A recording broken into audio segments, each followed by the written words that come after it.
ജീവധാര ജീവമൊഴി കാൽവരിനാഥന്റെ സ്നേഹമൊഴി തിരുനിറത്താൽ ജീവനേകും യേശുനാഥന്റെ ജീവമൊഴി ജീവധാര ജീവധാര ജീവധാര.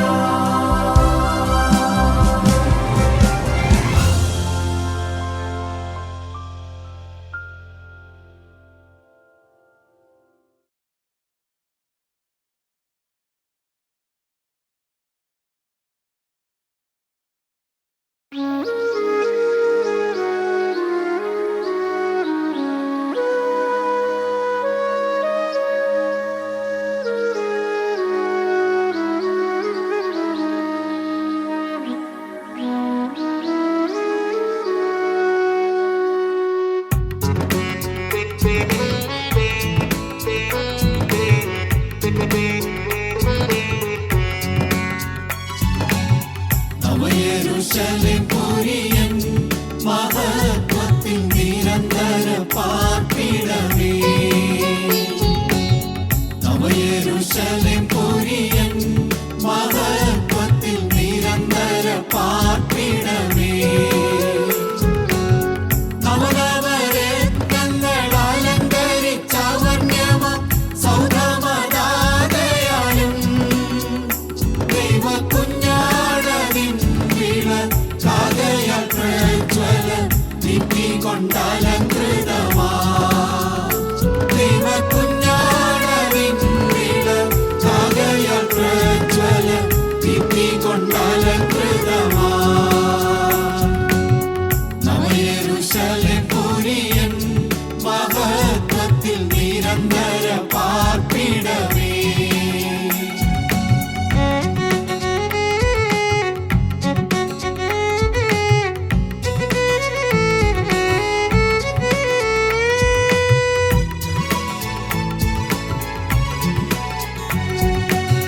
കുഞ്ഞാട്ടിൻ കാന്തനാമം അപരിശുദ്ധ നഗരത്തിനേകിയതാ.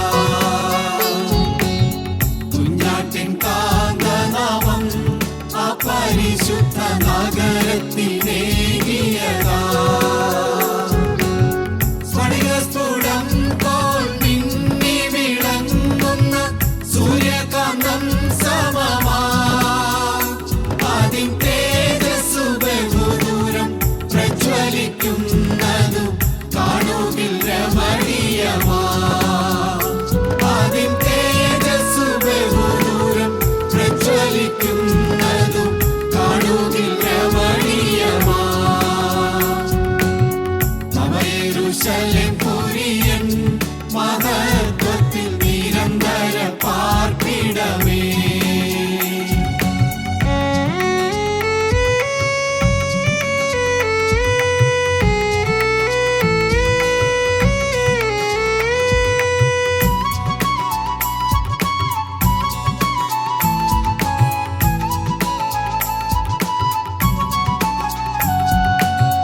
ചെലുത്ത മഹിമയിലൻ മണവാളൻ മണിയറ ഒരുക്കുന്നതാ. ചെലുത്ത മഹിമയിലൻ മണവാളൻ മണിയറ ഒരുക്കുന്നതാ. സ്വർഗീയ രാജത്വ പദവിയിൽ കവിഞ്ഞുള്ള പരിവാര സമന്വിതമാ. പ്രിയൻ വന്നിടും വാനത്തിൽ നിർമ്മല വൃന്ദത്തെ വിളി ചെയ്യുവാൻ കൃതിയാ. പ്രിയൻ വന്നിടും വാനത്തിൽ നിർമ്മല വൃന്ദത്തെ വിളി ചെയ്യുവാൻ കൃതിയാ. നവയെരൂശലേം പുരിയൻ മഹത്വത്തിൽ നിരന്തര പാർപ്പിടമേ.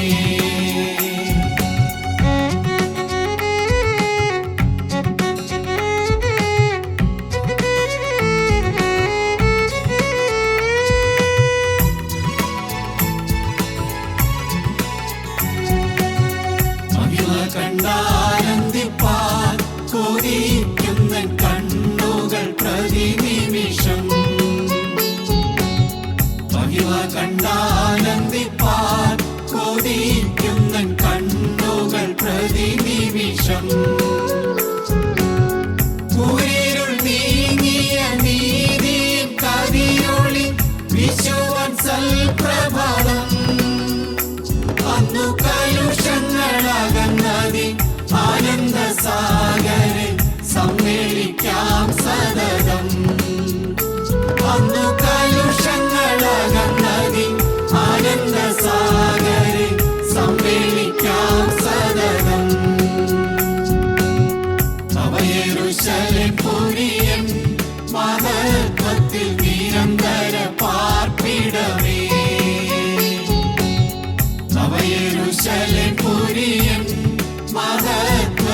പാർപ്പിടമേ.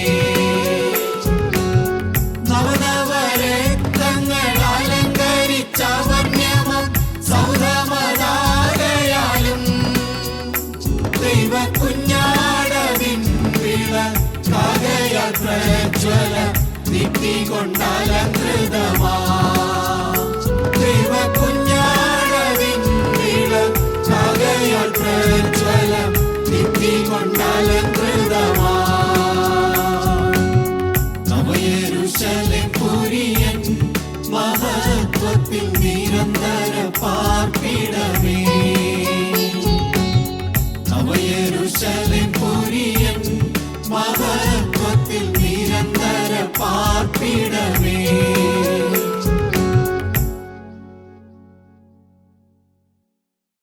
ദൈവ തിരുനാമത്തിന് മഹത്വമുണ്ടാകട്ടെ.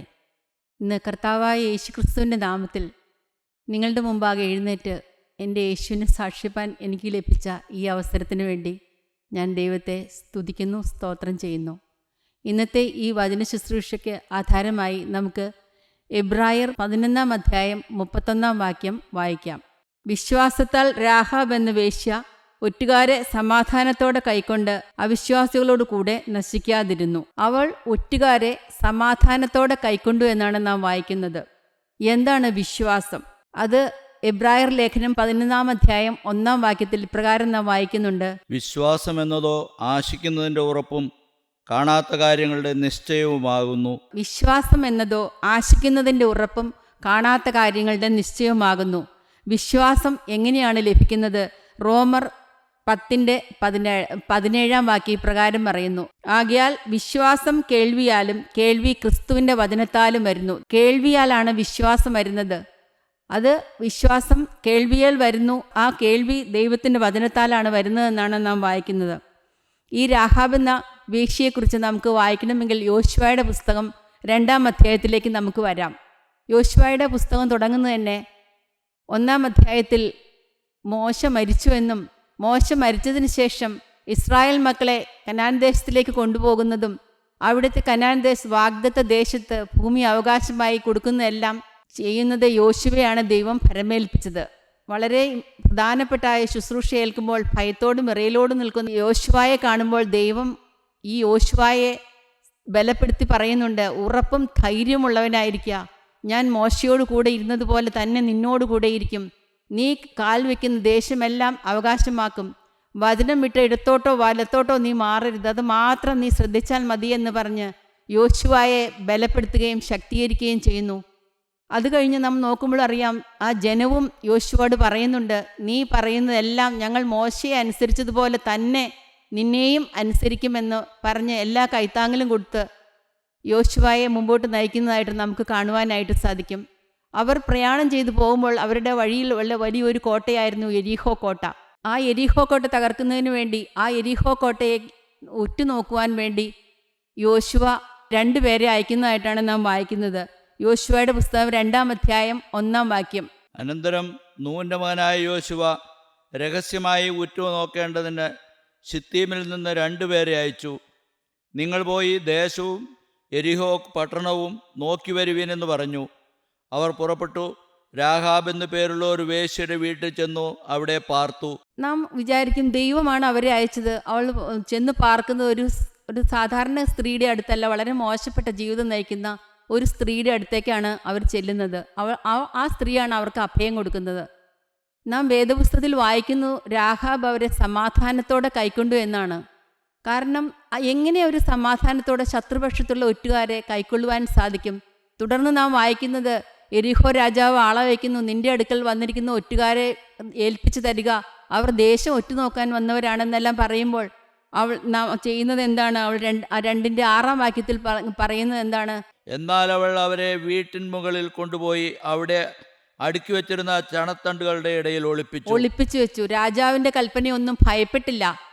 കാരണം ശത്രു സൈന്യത്തിൻ്റെ ഒറ്റുകാരെ ഒളിപ്പിച്ചു വെച്ചാൽ വധശിക്ഷ വരെ ലഭിക്കാവുന്ന ഒരു കുറ്റമാണ് അവൾ ചെയ്യുന്നത്. പക്ഷേ അവൾക്ക് ഒരു ഭയവും ഉണ്ടായിരുന്നില്ല. അവൾ സമാധാനത്തോടെ ഒറ്റുനോക്കുന്നവരെ അവളുടെ വീട്ടിൽ പാർപ്പിച്ചതായിട്ടാണ് നാം വായിക്കുന്നത്. എന്തുകൊണ്ടാണ് അങ്ങനെ അവൾക്ക് സാധിച്ചതെന്ന് നാം വായിക്കുമ്പോൾ അറിയാം. അവൾ കേട്ട കാര്യങ്ങളും അവൾ കേട്ടത് അവൾക്ക് വിശ്വാസമായി പരിണമിച്ചതെല്ലാം നമുക്ക് തുടർന്ന് വായിക്കുവാൻ സാധിക്കും. എന്നാൽ അവർ കിടപ്പാൻ പോകും മുമ്പേ അവൾ മുകളിൽ അവരുടെ അടുക്കൽ ചെന്ന് അവരോട് പറഞ്ഞത്, യഹോവ ഈ ദേശം നിങ്ങൾക്ക് തന്നിരിക്കുന്നു. നിങ്ങളെയുള്ള ഭീതി ഞങ്ങളുടെ മേൽ വീണിരിക്കുന്നു. ഈ ദേശത്തിലെ നിവാസികളെല്ലാവരും നിങ്ങളുടെ നിമിത്തം ഉരുകിപ്പോകുന്നു എന്ന് ഞാൻ അറിയുന്നു. നിങ്ങൾ മിസ്രൈമിൽ നിന്ന് പുറപ്പെട്ടു വരുമ്പോൾ യഹോവ നിങ്ങൾക്ക് വേണ്ടി ചെക്കടലിലെ വെള്ളം വറ്റിച്ചതും യോർദാനക്കരെ വെച്ച് നിങ്ങൾ നിർമൂലമാക്കിയ സീഹോൻ, ഓഗ് എന്ന 2 അമോര് രാജാക്കന്മാരോട് ചെയ്തതും ഞങ്ങൾ കേട്ടു. കേട്ടപ്പോൾ തന്നെ ഞങ്ങളുടെ ഹൃദയം ഉരുകി. നിങ്ങളുടെ നിമിത്തം എല്ലാവർക്കും ധൈര്യം കെട്ടുപോയി. നിങ്ങളുടെ ദൈവമായ യഹോവ തന്നെ മീതെ സ്വർഗത്തിലും താഴെ ഭൂമിയിലും ദൈവമാകുന്നു. നിങ്ങളുടെ ദൈവമായ യഹോവ തന്നെ മീതെ സ്വർഗത്തിലും താഴെ ഭൂമിയിലും ദൈവമാകുന്നു. അവൾ പലതും കേട്ടു. ദൈവം തന്റെ ജനത്തെ കൊണ്ടുവരുമ്പോൾ മിസ്രൈമിലെ വെള്ളം വറ്റിച്ചു കളഞ്ഞു, സീഹോൻ, ഓഗ് എന്ന അമോരി രാജാക്കന്മാരെ തോൽപ്പിച്ചു കളഞ്ഞു. ഇതെല്ലാം കേട്ടപ്പോൾ തന്നെ അവൾക്ക് വിശ്വാസമായി പരിണമിക്കുകയാണ്. ഈ വരുന്ന ജനം ദൈവത്തിൻ്റെ ജനമാണ്. ആ ദൈവം എന്നാൽ മീതെ സ്വർഗത്തിലും ഭൂമിയിലും ദൈവമായ ഇസ്രായേലിൻ്റെ ദൈവമാണ് എന്ന് അവൾക്ക് മനസ്സിലായി. സാക്ഷാൽ ദൈവം ഇസ്രായേലിൻ്റെ ദൈവമാണെന്നും മീതെ സ്വർഗത്തിലും കീഴെ ഭൂമിയിലും അവനാണ് ദൈവം എന്നുമുള്ള വിശ്വാസം അവൾ ഈ പല കാര്യങ്ങൾ കേട്ടതിൽ കൂടി അവൾക്ക് മനസ്സിലായി. അവൾ കേട്ടതെല്ലാം അവൾക്ക് വിശ്വാസമായി പരിണമിക്കുകയാണ്. അതുകൊണ്ടാണ് അവൾ ആ ഒറ്റുകാരെ ഒരു ഭയവും കൂടാതെ സമാധാനത്തോടെ കൈക്കൊള്ളുവാൻ അവൾക്ക് ഭാഗ്യം കിട്ടിയത്. അവൾക്കറിയാമായിരുന്നു, ഈ സമാധാനത്തോടെ ഞാൻ കൈക്കൊണ്ടാൽ അവൾ തീരുമാനിച്ചു കാണും, ഈ ദൈവത്തിനു വേണ്ടി എനിക്കും ജീവിക്കാൻ കഴിഞ്ഞിരുന്നെങ്കിൽ എന്ത് സന്തോഷമായിരുന്നേനെ, എൻ്റെ കർത്താവെ എനിക്കും ഇങ്ങനെ ജീവിക്കാൻ പറ്റുമോ എന്നെല്ലാം അവളൊരു പുതിയ സമർപ്പണം എടുത്തു കാണും. അല്ലെങ്കിൽ അവൾക്ക് ഇതുപോലെ ഒരു വിശ്വാസം കിട്ടിയപ്പോൾ അവൾ വിചാരിച്ചു കാണും, ഈ ജനത്തിൻ്റെ കൂടെ സഞ്ചരിക്കുവാൻ സാധിച്ചതിൽ നിന്നുള്ള ഒരു ആഗ്രഹം അവളുടെ ഉള്ളിൽ വന്നു കാണും. ദൈവത്തിൻ്റെ വചനത്തിൽ പറയുന്നുണ്ട്, ദൈവത്തെ അന്വേഷിക്കുന്ന ബുദ്ധിമാനുണ്ടോ എന്ന് കാണുവാൻ ദൈവം സ്വർഗത്തിൽ നിന്ന് മനുഷ്യപുത്രന്മാരെ ഒക്കെയും നോക്കുന്നു. ദൈവം ബലവാനെന്ന് കാണിക്കേണ്ടതിന് അവൻ്റെ കണ്ണുകൾ ഭൂമിയിലൊക്കെയും ഊടാടി സഞ്ചരിക്കുന്നു. അപ്പോൾ ഈ സ്വർഗത്തിൽ നിന്ന് ദൈവം നോക്കിയപ്പോൾ ഇവളെ കണ്ടു. ഇവൾ സാക്ഷാൽ അവൾ ദൈവത്തെ വിശ്വസിക്കുകയും ദൈവത്തിൻ്റെ പ്രവൃത്തികളിൽ ആശ്രയിക്കുകയും എല്ലാം ചെയ്യുന്ന ഒരു പൈതലായി ദൈവം അവളെ കണ്ടതുകൊണ്ടാണ് തൻ്റെ മക്കളെ ആ ഭവനത്തിലേക്ക് ദൈവം അയച്ചത്. അവൾക്ക് ഒരു കൂസലും കൂടി ഉണ്ടായില്ല. അവൾ സമാധാനത്തോടെ അവരെ കൈക്കൊള്ളുകയും അവൾക്ക് വേണ്ടതെല്ലാം ചെയ്തു കൊടുക്കുകയും ചെയ്തു. എന്നിട്ട് പറയുന്നുണ്ട്, അവളുടെ വിശ്വാസം അവൾ ഏറ്റു പറയുകയാണ്. അവൾക്ക് കേൾവി വിശ്വാസമായി ഭവിച്ചു. അവൾ വിശ്വാസം ഏറ്റു പറയുകയും ചെയ്യുന്നുണ്ട്. എന്നെയും എൻ്റെ ചാർച്ചക്കാരെയും എൻ്റെ അപ്പനെയും അമ്മയെയും എല്ലാം നിങ്ങൾ രക്ഷിക്കണം, എനിക്ക് ഒരു ഉറപ്പുള്ള ഒരു ലക്ഷ്യം തരികയും വേണമെന്ന് അവൾ വിശ്വാസത്തോടെ അവരോട് പറയുകയാണ്. കാരണം അവൾ ആരോടാ പറയുന്നത് അവൾക്കറിയാം. ദൈവത്തിൻ്റെ എല്ലാം കഴിവുള്ള ദൈവത്തിൻ്റെ മക്കളായിട്ടാണ് അവർ വരുന്നത്. അവരോടാണ് അവൾ പറയുന്നത്, എനിക്ക് ഒരു ഉറപ്പുള്ള ലക്ഷ്യം എനിക്ക് തരണമെന്ന് പറയുന്നത്. ആകയാൽ ഞാൻ നിങ്ങളോട് ദയ ചെയ്യുകൊണ്ട് നിങ്ങളും എൻ്റെ പിതൃഭവനത്തോട് ദയ ചെയ്ത് എൻ്റെ അപ്പനെയും അമ്മയെയും എൻ്റെ സഹോദരന്മാരെയും സഹോദരിമാരെയും അവർക്കുള്ള സകലത്തെയും ജീവനോടെ രക്ഷിച്ച് ഞങ്ങളുടെ ജീവനെ മരണത്തിൽ നിന്ന് വിടുവിക്കുമെന്ന് യഹോവയെ ചൊല്ലി എന്നോട് സത്യം ചെയ്യുകയും ഉറപ്പുള്ള ഒരു ലക്ഷ്യം തരികയും വേണം. ഒരു ഉറപ്പുള്ള ലക്ഷ്യം എനിക്ക് വേണമെന്നാണ് അവൾ പറയുന്നത്. 17-ാം വാക്യത്തിൽ നാം തുടർന്ന് വായിക്കുന്നവർ അവളോട് ഉത്തരം പറഞ്ഞത് എന്താണ്? അവർ അവളോട് പറഞ്ഞത്, ഞങ്ങൾ ഈ ദേശത്ത് വരുമ്പോൾ നീ ഞങ്ങളെ ഇറക്കിവിട്ട ഈ കിളിവാതിക്കൽ ഈ ചുവപ്പ് ചരട് കെട്ടുകയും നിന്റെ അപ്പനെയും അമ്മയെയും സഹോദരന്മാരെയും പിതൃഭവനത്തെയൊക്കെയും നിന്റെ അടുക്കൽ വീട്ടിൽ വരുത്തിക്കൊള്ളുകയും വേണം. ശത്രു കാണാതെ വണ്ണം അവർക്ക് എല്ലാ സംരക്ഷണവും കൊടുത്തതിന് ശേഷം ഒരു ചുവപ്പ് ചരട് അവൾക്ക് കൊടുത്തിട്ട് പറയുകയാണ്, ഈ ചുവപ്പ് ചരട് ഈ വാതിലിൽ കെട്ടിയിട്ട് കൊള്ളണം. നിനക്ക് വേണ്ടിയോ ആരൊക്കെയാണോ അവരെ എല്ലാവരെയും ഈ ഭവനത്തിൽ ചേർത്ത് കൊള്ളണം. ഞങ്ങൾ വരുമ്പോൾ ഈ ചുവപ്പ് ചരട് കണ്ട് ഈ വീടിനെ നിനക്കുള്ളവരെ എല്ലാം രക്ഷിക്കുമെന്ന് അവൾ പറയുകയാണ്. യോശുവയുടെ നേതൃത്വത്തിൽ എല്ലാവരും വരുമ്പോൾ യോശുവ ആ ഒറ്റുകാരോട് പറയുന്നത് നമുക്ക് 6-22 വാക്യം മുതൽ വായിക്കുമ്പോൾ കാണാം. എന്നാൽ രാജ്യത്തെ ഒറ്റുനോക്കിയ 2 പുരുഷന്മാരോട് യോശുവ വേശ്യയുടെ വീട്ടിൽ ചെന്ന് അവിടെ നിന്ന് ആ സ്ത്രീയെയും അവൾക്കുള്ള സകലത്തെയും നിങ്ങൾ അവളോട് സത്യം ചെയ്തതുപോലെ പുറത്തു കൊണ്ടുവരുവീൻ എന്ന് പറഞ്ഞു. അങ്ങനെ ഒറ്റുകാരായിരുന്ന യൗവനക്കാർ ചെന്ന് രാഹാബിനെയും അവളുടെ അപ്പനെയും അമ്മയെയും സഹോദരന്മാരെയും അവൾക്കുള്ള സകലത്തെയും പുറത്തു കൊണ്ടുവന്നു. അവളുടെ എല്ലാ ചാർച്ചക്കാരെയും പുറത്തു കൊണ്ടുവന്നു ഇസ്രായേൽ പാളയത്തിൽ നിന്ന് പുറത്ത് പാർപ്പിച്ചു. അവളോട് വാഗ്ദത്തം ചെയ്തതുപോലെ അവളുടെ ചാർച്ചക്കാരെയും അവൾ ആരൊക്കെയോ വിളിച്ചിരുന്നു. അവൾ പറഞ്ഞു വിളിച്ചു വരുന്ന എല്ലാവർക്കും, ആ വീട്ടിലുള്ളവർക്ക് എല്ലാവർക്കും അവിടെ രക്ഷയുണ്ടായിരുന്നു. അവളെ വിശ്വസിച്ചവരെല്ലാവരും ആ വീട്ടിൽ കൂടി. അവൾ പറഞ്ഞത് കേൾക്കാത്തവരാരും ആ വീട്ടിൽ കയറി. അവൾ സ്വന്തമാണെങ്കിലും ബന്ധമാണെങ്കിലും അയൽക്കാരാണെങ്കിലും ഫ്രണ്ട്സ് ആണെങ്കിലും എല്ലാം അവൾ പറഞ്ഞവരെല്ലാം അവളുടെ വീട്ടിൽ അന്ന് വിശ്വാസികളായവരെല്ലാം വന്ന് കൂടിയിട്ടുണ്ട്. ആ വീട്ടിൽ കൂടി എല്ലാവർക്കും രക്ഷയുണ്ടായി. നമുക്കറിയാം, നോഹയുടെ കാലത്ത് നോഹ പ്രസംഗിച്ചുകൊണ്ട് നടന്നു, ഒരു വലിയ പ്രളയം വരും, ആ പെട്ടകത്തിലേക്ക് കയറിക്കൊള്ളാൻ പറഞ്ഞു. ആരും കയറിയില്ല. നോഹയുടെ കുടുംബം മാത്രം രക്ഷ പ്രാപിച്ചു. ലോത്ത് പറഞ്ഞു, അയ്യോ, ഒരു അഗ്നിപ്രളയം വരുന്നു, നശിച്ചു പോകും, സോദോം ഗോമോറായി നശിച്ചു പോകും, രക്ഷപ്പെട്ടുകൊള്ളിന് ഓടിക്കോളൂ എന്ന് പറഞ്ഞപ്പോൾ ലോത്തിൻ്റെ മരുമക്കൾ പോലും അതിന് അങ്ങോട്ട് വരുവാൻ തയ്യാറായില്ല. അവിശ്വാസികളെല്ലാം നശിച്ചു പോയ കൂട്ടത്തിൽ ഇവൾ പാരമ്പര്യപ്രകാരം അല്ലെങ്കിൽ അവൾക്ക് പറയാനായിട്ട് ഒരു മേന്മയില്ലെങ്കിലും അവളുടെ ചാർച്ചക്കാരെയും അവളുടെ ബന്ധുക്കളെയും എല്ലാം കൂട്ടി രക്ഷപ്പെടുന്നതായിട്ട് നമുക്ക് കാണുവാനായിട്ട് സാധിക്കും. എന്താണ് സഹോദരങ്ങളെ ഈ ചുവപ്പ് ചരട്? കർത്താവായ യേശുക്രിസ്തുവിൻ്റെ കുരിശുമരണവും ക്രൂശീകരണത്താൽ വീണ്ടെടുക്കപ്പെട്ട കർത്താവ് ഉണ്ടാക്കി വെച്ച പുതിയ വഴിയുമാണ് ഈ കർത്താവായ യേശുക്രിസ്തു നമുക്ക് വേണ്ടി ക്രൂശിൽ നേടിത്തന്ന വഴി. ചുവപ്പ് ചുരുടെന്ന് പറയുന്ന കർത്താവിൻ്റെ രക്തമാണ്. ആ രക്തത്തിൽ ആശ്രയിക്കുന്ന എല്ലാവർക്കും രക്ഷയുണ്ടെന്നുള്ള ഒരു മുൻകുറി മാത്രമാണ് ഈ പഴയ നിയമത്തിൽ നാം ഇത് കാണുന്നത്. നമ്മളെ രക്ഷിക്കുവാൻ വേണ്ടി കർത്താവായ യേശുക്രിസ്തു ഈ ഭൂമിയിൽ ഒരുക്കിയ ഒരേ ഒരു രക്ഷയാണ്.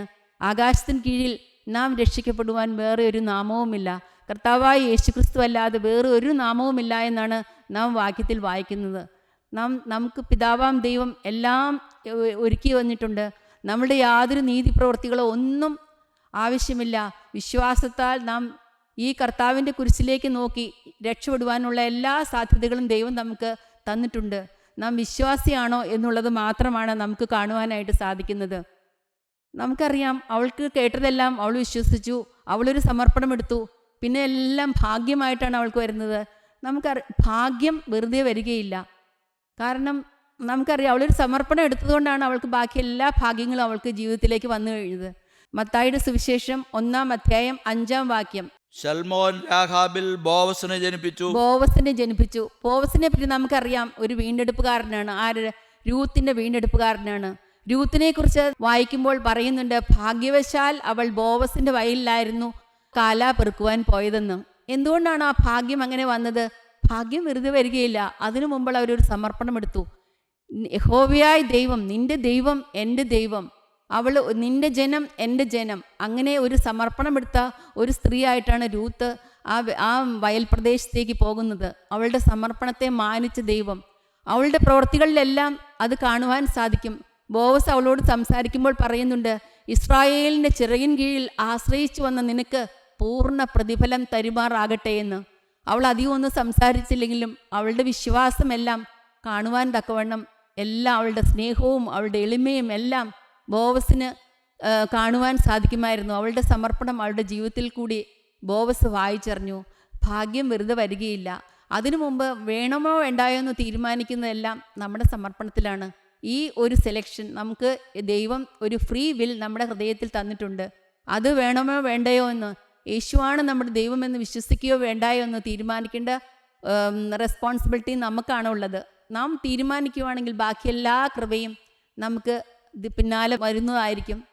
തുടർന്ന് വായിക്കുമ്പോഴറിയാം, ഈ രാഹാബ് ഇസ്രായേൽ മക്കളോടുകൂടെ ഇസ്രായേൽ ദേശത്തേക്ക് വന്നു. അവിടെ അവൾക്കൊരു ഓഹരി കിട്ടി. അവിടെ ഇസ്രായേൽ മക്കളുടെ ഒരാളുടെ ഭാര്യയായിട്ട് അവൾക്ക് തീരുവാൻ സാധിച്ചു.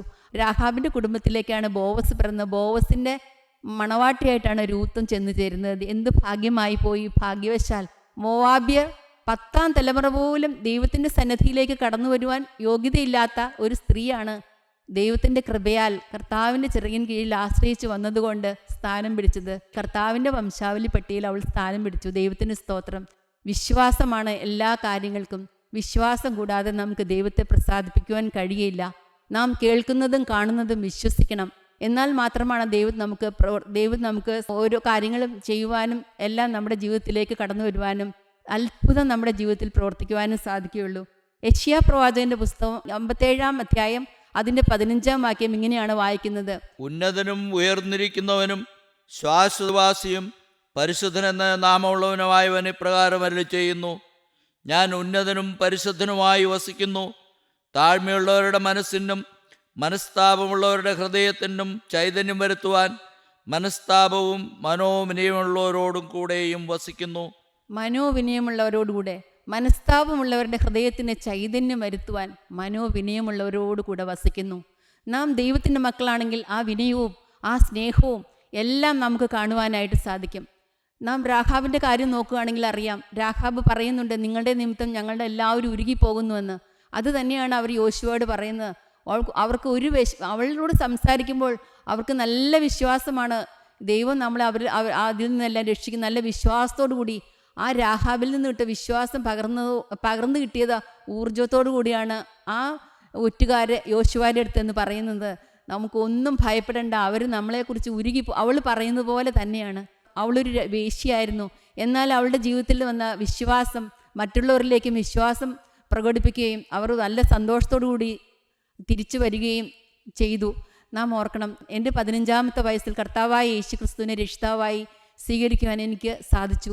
ഈ കൃപയാലുള്ള വിശ്വാസം എനിക്ക് ഒരിക്കലും മനസ്സിലാവുമായിരുന്നില്ല.